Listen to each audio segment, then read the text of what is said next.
किष्किंधा के घने जंगलों के बीच जहाँ सूर्य की किरणें भी मुश्किल से पहुंच पाती थी, वह वानर राज बाली तपस्या में लीन थे। चारों ओर एक अलौकिक सन्नाटा था। आकाशवाणी हुई और स्वयं ब्रह्मा जी प्रकट हुए और बाली की तपस्या सफल हुई। प्रभु, मुझे ऐसा वरदान दे कि युद्ध में मेरा कोई सामना न कर सके।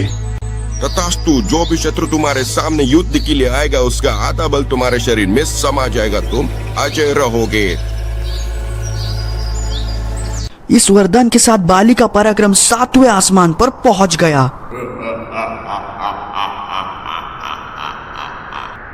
उसने दुदुम्बी जैसे विशालकाय भैंसे रूपी राक्षस को एक झटके में युद्ध में हरा दिया। मायावी मायाजाल रचने वाले असुर मायावी का अंत कर उसने सिद्ध कर दिया कि तीनों लोकों में उसे कोई चुनौती नहीं दे सकता। दूसरी ओर हिमालय के पहाड़ों में एक महत्वाकांक्षी योद्धा तप कर रहा था। उसका नाम दशानन रावण था। उसने अपने 10 सिरों की आहुति देकर ब्रह्मा जी को प्रसन्न किया। ओम ब्रह्मदेवाय नमः, ओम ब्रह्मदेवाय नमः, ओम ब्रह्मदेवाय नमः, ओम ब्रह्मदेवाय नमः। मुझे अमरता चाहिए। यह प्रकृति के विरुद्ध है। मैं तुम्हें ऐसा वरदान देता हूँ कि ना कोई देवता, राक्षस, यक्ष, गंधर्व, किन्नर या नाग कोई तुम्हें मार नहीं सकता। सिर्फ वानर और मनुष्य तुम्हें हानि पहुंचा सकते हैं। रावण ने हंसते हुए कहा, मुझे मनुष्य और वानरों का भय नहीं है, वे तो मेरे भोजन समान हैं। ब्रह्मा ने तथास्तु कहा और वरदान मिलते ही रावण दिग्विजय पर निकल पड़ा।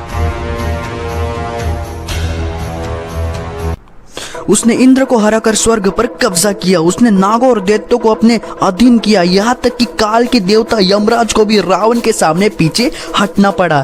तीनों लोकों में रावण की दाढ़ से धरती कांपने लगी। अब उसे लगा कि इस ब्रह्मांड में उसे हराने वाला कोई नहीं है। अपनी शक्ति के नशे में चूर रावण सबको हराने के बाद रावण को बाली के बारे में पता चला। वो किष्किंधा पहुंचा। तभी उसकी नजर समुद्र तट पर ध्यान कर रहे बाली पर पड़ी।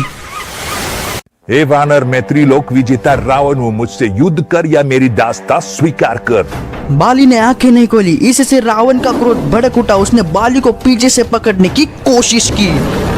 बाली के वरदान का असर शुरू हो गया। रावण जैसे ही बाली के सामने आया, उसकी आधी